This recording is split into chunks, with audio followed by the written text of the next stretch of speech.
If you drive a car, this next story is for you. Do you ever think it's difficult to see those highway lines at night? Well, the Connecticut DOT does, and they get complaints about that.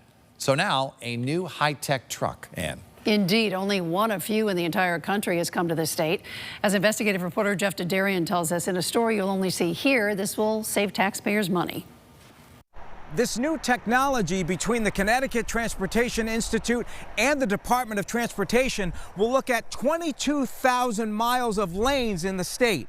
It will look at yellow lines, white lines, also crosswalks, in addition turn marker areas where you go left or right. And in the end, this project could end up saving the state a considerable amount of money.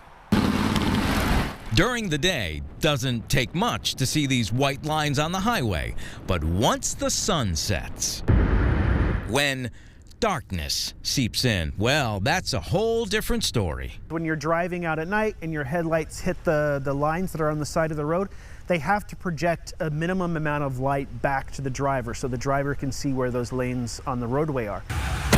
Now, this average-looking pickup truck that News 8 got an exclusive look at and ride in will instantly measure the remaining life of painted highway lines in the entire state and how much bright light is reflecting back into your eyes, all by computer. So how does it do it? It will shine a light out on the roadway, and then there's sensors or cameras that will actually detect how much light is bouncing back into the sensors. The truck is equipped in the front with this high-tech equipment from Ireland. The cost for the truck, sensors, strobes, cameras, all of it, about $200,000. It will give us readings, and then we can plot that out on a map, and then we can tell exactly where on the roadway that the lines are not meeting that minimum standard, or where they're starting to degrade.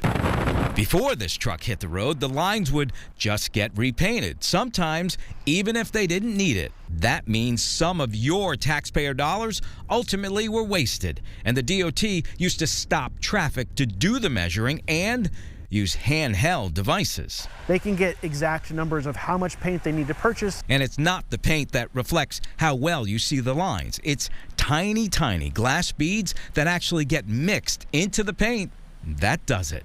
The Transportation Institute hopes to have all of this data collected by next spring. This information could also help the DOT determine when they need to repaint lines. That would increase efficiency and cut down on costs. In stores, I'm Jeff Dadarian, News 8.